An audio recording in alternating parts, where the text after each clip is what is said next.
Welcome everybody once again to the Career Coach Talk Show. This is Coach Rogers here. I am happy to bring to you one of my favorite people on the planet, one of my fellow co-workers, and an amazing person that you're going to learn some stuff from today. This is Miss Leslie Williams Jones. Let me tell you about Leslie. Now, Leslie is a graduate of Nicholls State University and a founder of Mystique's Creations. I also graduated from Nicholls State, by the way. This is a business that specializes in event planning, gourmet baking goods, and customized paraphernalia such as shirts and glasses, as well as other consumable creations that she has. Leslie is the mother of two beautiful children and loves sharing her passions with others. One of those passions is her first love, baking. She turns old school sweets into gourmet treats. Her next passion is creating. She creates mugs, glasses, shirts, and things of that nature via her business of Mystique's Creations, whose name gives a hint into the personality of the owner. Leslie is also a highly skilled state-level grant writer and an accomplished computer programmer holding a bachelor's degree in information systems, again, from Nicholls State University. Her witty, but yet get-to-the-point nature is both illuminating and a joyous spirit to be around. It is my absolute pleasure here to introduce you guys and bring back my friend to the show, Miss Leslie Williams Jones. Oh wow, there she is. How you doing? Good. How are you? Doing good, doing good. Welcome to the show. Thank you for joining us today. We definitely happy to have you here. Thank you for having me. All right, so here at Career Coach Talk, we like to go ahead and just jump into the questions with both feet. I've introduced you as the wonderful fellow graduate of Nicholls State University. I've introduced you as you do grant writing, as well at you done at the state level. But one of the things I highlighted was Mystique's Creations, right? The things you create with your hands, and you're able to share those passions that I mentioned in your introduction. So just jumping right into that, I mentioned that Mystique has a certain hint to your personality. Why don't you go ahead and illuminate us and help us understand why does Mystique describe the Leslie Williams Jones that we're now talking to? Let's see, how would that describe me? Actually, the name came from, I am a D9 member of the Devastating Divas of Delta Sigma Theta. And so actually Mystique is my line name. And so I loved it and I felt like it described me to a T. It's kind of like you think you know what you have, but you don't really know what you're going to get. It's kind of like a surprise and it adds that little mystery to it. Mm-hmm. And so I felt like that is the epitome of me and some of the things I like to do. Okay, awesome. So another thing that I wanted to kind of jump into is that, we're living in this, what people call the new normal, right? COVID going all over the place. And at this point, kind of time stamping this particular recording, our commander-in-chief has even recently contracted the virus at this point. So I'm curious, how has COVID affected you from a professional standpoint, and how you maneuver around that, and a little bit of how it's affected you personally, because we know that you're the mother of two beautiful kids. Oh, thank you. I would say on two different levels, since I am a grant writer for Terrebonne Parish, I've been very busy with just the different regulations and different things going on with COVID. In terms of Mystique's Creations, normally I do festivals and different events, like October would be my month that at one of the local churches, I do a pumpkin patch there like all month long. All of that has been canceled because of COVID. So actually this would have been my busiest season and I haven't done any. So that was definitely a big impact in trying to find a new way to reach people since people aren't out and about. And in terms of my kids, my daughter is in first grade and my son is in pre-K. So that has the concern. So you're doing a lot of schooling at home via them, right? You know what? It's rough out here in these streets. Because trying to sit my child down and I'm not gonna lie, I struggled too. I sat down in front of the computer and we were looking at this and she was like, Mommy, really like someone got to talk to me all this time. And I was just like, ugh. Mhm. Like it wasn't doing it for me either. So I was like, I don't know what to tell you, baby. So Mhm. she's now like at school. Both of them are at school, but it is just a challenge, like trying to do the work and make sure they're safe and it's not required for their age since they're so young to wear masks. But I made masks for them to have every day and, just trying to do things like that. And I've always been a hand washer and sanitizer. So my Mhm. kids, that wasn't anything new because mommy stayed with sanitizer and all that stuff anyway. So they're very educated in that. So So I just kind of just listening to you talk, I'm realizing that you're in a very kind of unique position. COVID is affecting you in your job. It's made your job more um I don't want to say I'm not sure if difficult is the right word, but probably more challenging. intense. Yeah. Hmm. Another thing is that you have your own business, which is being also impacted by COVID. That you normally do, like you just mentioned. Now the live events that you would normally be a part of Right. that would be represent a certain amount of income and exposure for your business, you're not Right. having. So now you have to pivot there, right? I've seen you Right. promote more online as well. At least I've seen you promote more online, and you got two small kids that at some point was having to sit at home and with digital learning, which was a huge shift for you, and you got to manage all these three things at the same time. Like, how will you how will you stay sane? Really, like how are you kind of keeping it all together Prayer, coffee, and wine. in that order? Not necessarily all the time in that order. Various orders depending on what was going on at the moment. Wow. Wow, prayer, coffee, and wine. I might have to put that as a caption.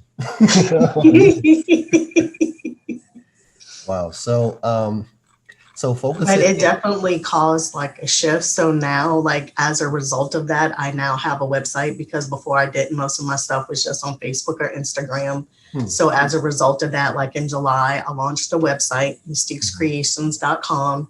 And so Okay. I've started putting things on there and even doing some online vendor events. Like I had one I did in August, and I think another one I did at the beginning of September. Okay. So people are trying to come up with different things like that for those who are used to being out and about in festivals and stuff.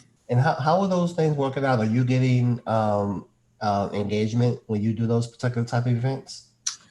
The online vendor events I have, more of it is like networking, I Okay. find. Mm-hmm. Um, as far as the website and stuff like that, I get a lot of hits, but sometimes I'll get a hit and then the person will still like inbox me. So I don't have a lot of sales from it, but I have a lot of people looking at it and Mm-hmm. then contacting me about specifics and questions and stuff like that. Okay. Okay. Cool. So I tend to be versatile because I like to work with people in their situations.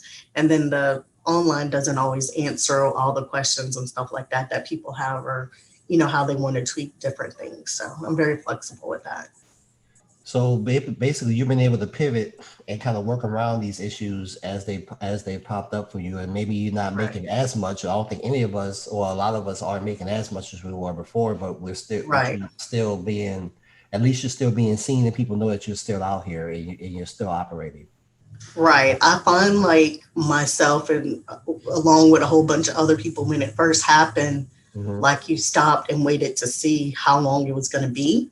Mm-hmm. And then now that it's been longer than people thought, you can either just sit there and be like, oh, woe is me, or take it as a new opportunity. And that's what I did. I decided to put my big girl panties on. I was like, okay, what am I going to do? I can't just sit here. So I'm like, okay, they have all these resources out here. What can I do to turn this negative into a positive? And so, like, I found a lot of different things that I could do, online classes and different things, and networking with other people in the same Mm-hmm. situation. And Mm-hmm. kind of from there, I went and I see like the impact, and it was like I am getting hits. More people are talking, but it's not like everything's just done. Some people said that they were shutting down their business, but it's like why? Like use that to learn something new, and even if you have to use that as another avenue. So like for me, I went from just baking to realizing, okay, like I can do shirts, I can do masks because now you have to wear masks for everything. So I have a birthday party that I'm doing the sweets table, the food table, and then like I'm also doing like the drinking glasses and the shot glasses and stuff like that, which makes it all cohesive. So if you have your theme, you can just all integrate all of that together. And so I discovered a new passion, which was like actually creating the shirts and the glasses and stuff like that, besides just baking. So it's like you can tell that everything I do with love and with thought and with intention. With love, with thought, and with intention. Okay, that's gonna be another caption right there. So again, you have described a way that you've taken some of these negatives and tried to continue to move these into positives. From the people that's around you in your business community or even in your professional community, what are some of the mistakes you see people are making, and what are some ways that people can avoid falling into some of those traps? I find a lot of the problems is just being stagnant. Like they're like, okay, there's no way to make money, so I'm just not doing anything. Right, which you can do something, or even just connecting with other people. And for instance, for graduation, they didn't have graduation parties or anything like that, but they had this thing in our area where people were adopting high school seniors to do stuff for them because they didn't have prom, they didn't have graduation or anything like that. Well, and that's what I did. I was like, okay, I have these packages available. There's different things that you can get, and I offer contactless delivery.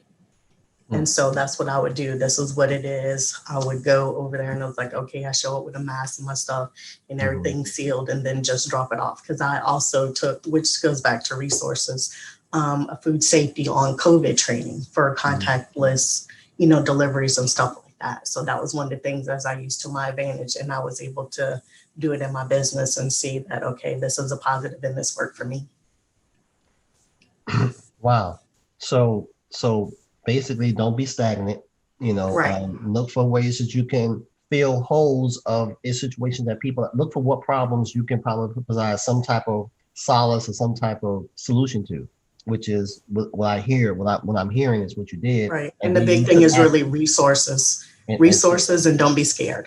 Resources, and don't be scared. Wow. How did you get like this? How did you build this tenacity? Because one thing I'm not hearing is a lot of complaining that woe is me. Saying even though you probably have several reasons. Oh no, I did that for a little bit. I did that for a little bit. I did do that for a little bit. Okay. I did do that. But one of the things I'm reminded of, oddly enough, is Steve Harvey. Okay. You know how he says sometimes you just have to jump? Yeah, I remember that. Right. And so sometimes you just have to jump. I knew that for me, it wasn't an option to fail. So what can I do so that I don't? Now, see, that's big, where you decide that failure is no longer an option. It is not an option. So as some people, I guess that's where the fear factor comes in, because failure is still an option. But when failure stops being an option, it's kind of hard for it to have fear, have something to hook into. Because that's what we kind of, right. I think that's a lot of us are ultimately afraid of is failure. Right. But I also learned too, like if you're scared of failure and you don't do anything, you've already failed. Ooh. Whereas if you try something, at least you tried it, and whatever did or didn't happen, whatever came from it, that's your teaching moment. So you learn from whatever happened. Say that one more time. Say that one more time for the people. Say what? So what I'm saying, silly. So what I'm saying is this: if you're scared of failing and do nothing, you've already failed. Wow. Okay. But if you try, whatever the outcome, good or bad, that is your teaching lesson. And from there, you learn, okay, this is what I should do. This is what I shouldn't do. Or let me try it again and now take another route. Okay. Wow. My next question was going to be, what is an impactful or significant thing that you've learned? But you just hit us with a huge nugget right there. So, is there any way you could possibly top that? What is something? What do you think was like a big turning point for you? That kind of got you to this place where failure is no longer an option. My life, like going through life changes. And so like I went from, well, like in my particular situation, like from being married to being divorced. And so to me, it's like now I strive even more to do certain things. And it's always been my desire for generational wealth and leaving a legacy for my children. And so that kind of prompted me to like, okay, now it's me and my two kids, but I still have this that I want to do. And so how am I going to do this? And then how am I going to show them that you can have stuff happen to you, but you can be down for a little bit, but you need to get yourself back up. And then this is what you need to do to be strong and to go through and to endure and to persevere. Okay. Hey guys, look, I've known this woman for over 20 years, seriously, and It's some kind really of been way. that long. Yeah, Good Lord, we was babies. yes, we were. Yes, we were. But, and and you were inspirational too. Just to kind of give you guys a little bit of context, Leslie and I both have the same degree from Nicholls State University, and when I needed help in some of my classes and in trying to get some of those programs done, like I mentioned in her intro, that she's an accomplished computer programmer because she's the one that helped me get through some tough times in school as well. So hopefully, what she's saying right now, what she's telling you, is what she did to me over 20 years ago. Which, can I add something? Sure.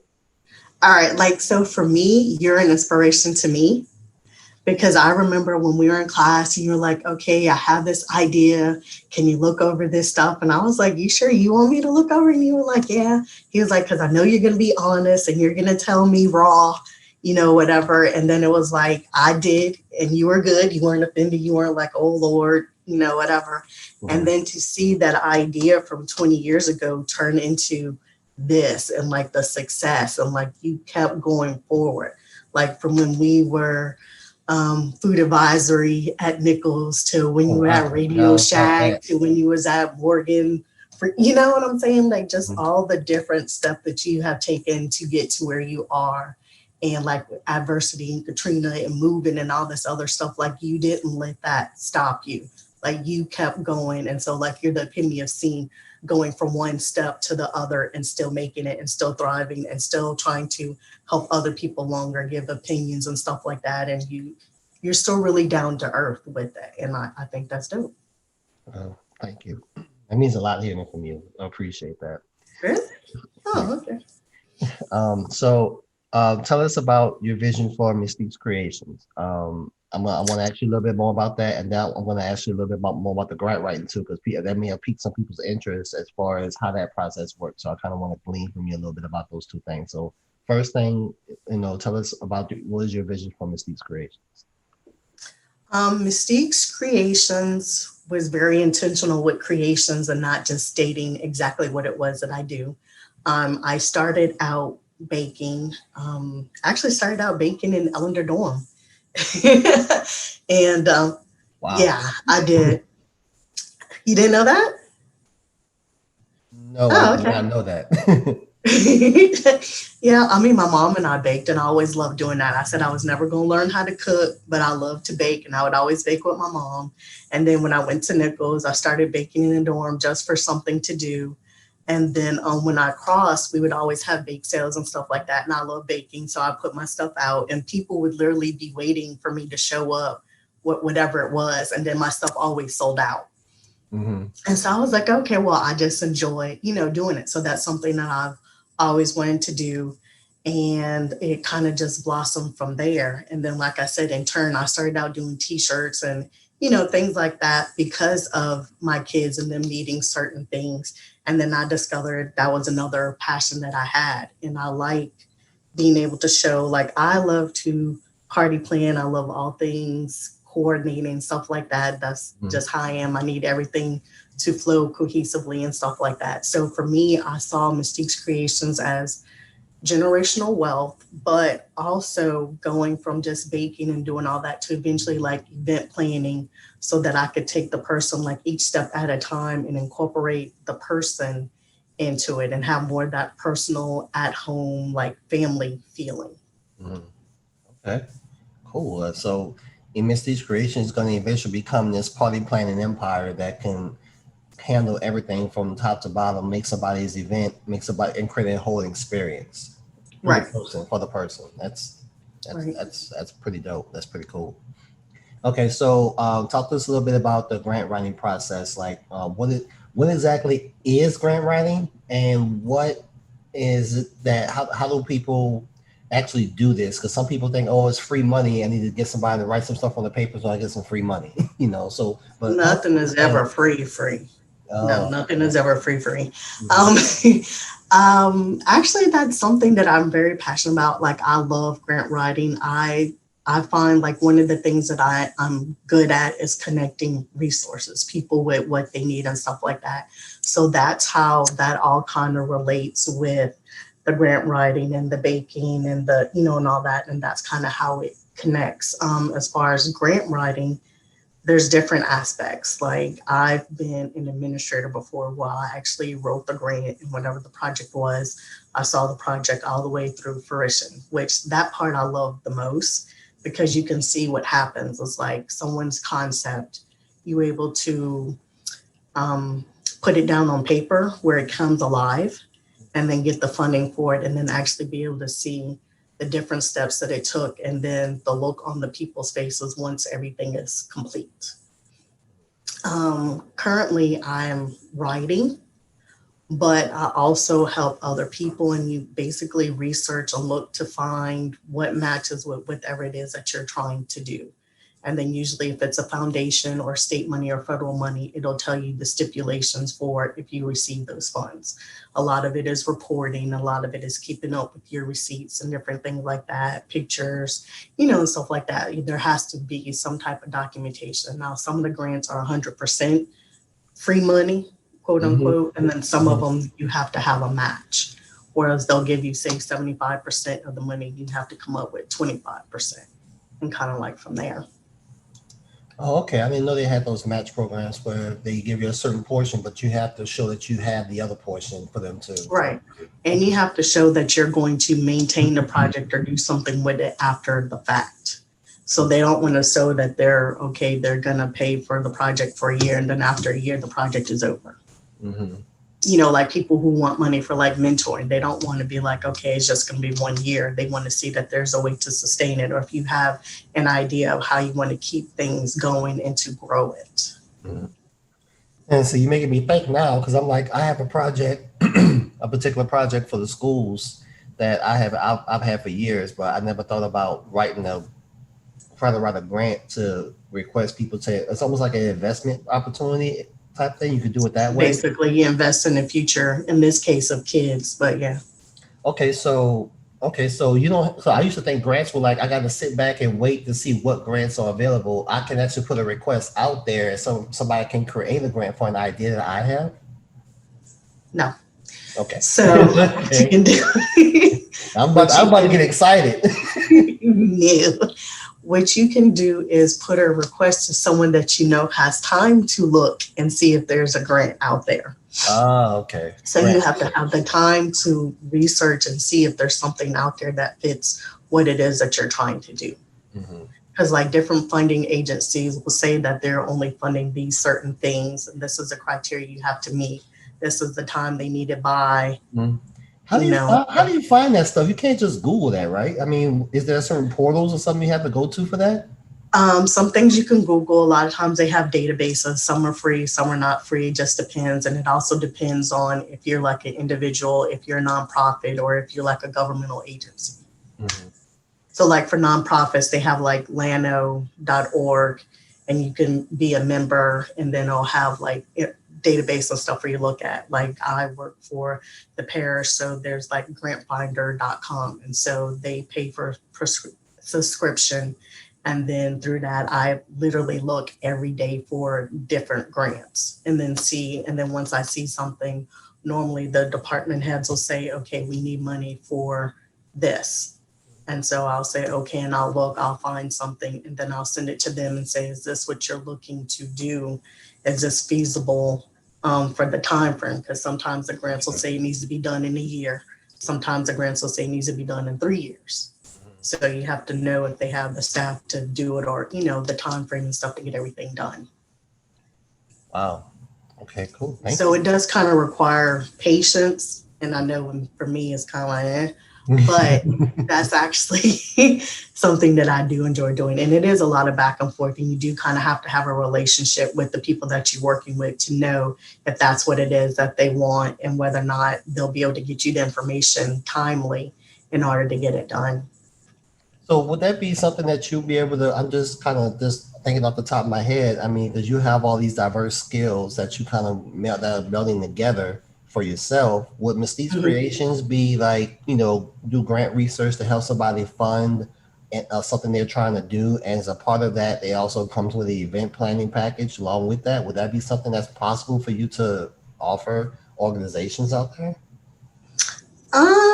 I actually did not think about it like that under Mystique's Creations. I know several years ago I did do that grant writing. It was Williams Jones Consulting, and Hmm. then the economy kind of took a turn, and Hmm. so there wasn't really any funding out there, so I just stopped doing that. Okay.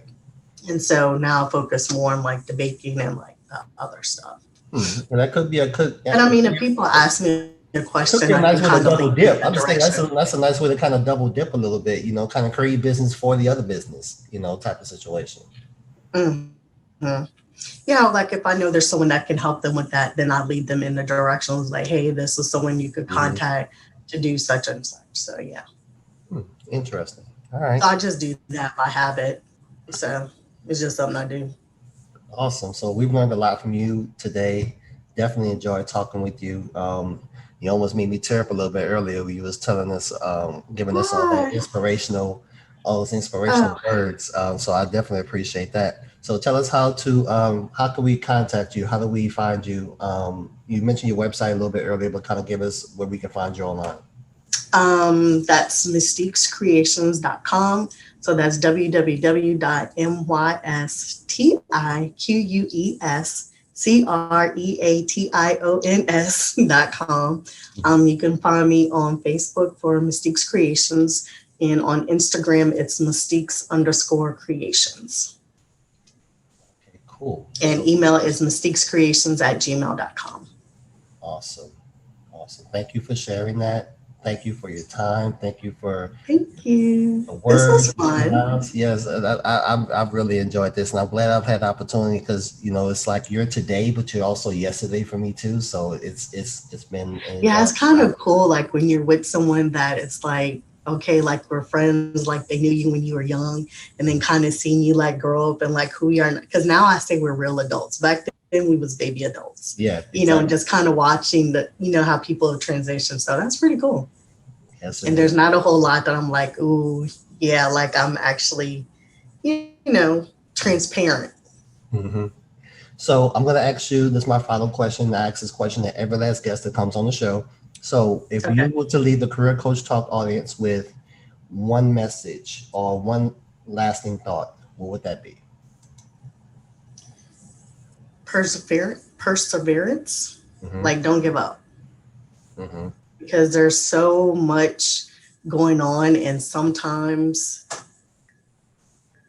hate to be like but like sometimes the enemy tries to throw so many different things at you, and it's kind of like when you're getting there, you're like, okay, well, I might give up. Well, that might have been the last step that you needed to get to where you were supposed to be. Because in order to walk in your purpose, you have to go through things, and things happen to us for a reason. And so that's something that I'm trying to strive for myself. Like, I want to walk in my purpose and learn what that is. But it was like, you can't give up if that's what you truly want to do and to discover who it is that you are supposed to be. Yeah, you did it Is again. that deep? Because I saw that look like, Yeah, yeah. It's a joy for me to watch the evolution of people. That's like my business of what I do as a career coach and certified life coach, and to watch people evolve into this. It's almost like watching the process of somebody coming out of a cocoon and their wings kind of open up, and you see the beauty that's been, growing all this time. And I just appreciate you allowing me to be a part of your process. so have I done well? Like my cocoon? Hey, even the cocoon was nice, but the wings are even better. So I appreciate it. Thank you, thank you. All right, guys. Thank you, Leslie, and thank you guys for watching us today here on Career Coach Talk. Reach out to Mystique's Creations. You got an event you need. You want T-shirts. You want mugs. You want glasses. this is the lady for you right here. And if you need information even about grant writing, that's one of her passions, go ahead and reach out to her for that as well. And I thank you guys for watching us today. And thank you, Leslie, for being with us. Thanks. Have a good day. That's it. Yay. Thank you for watching today's episode of Career Coach Talk.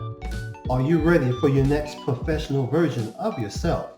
Come visit us at mdself.com. Schedule your free consultation or reach out to us via email at coach@mdself.com.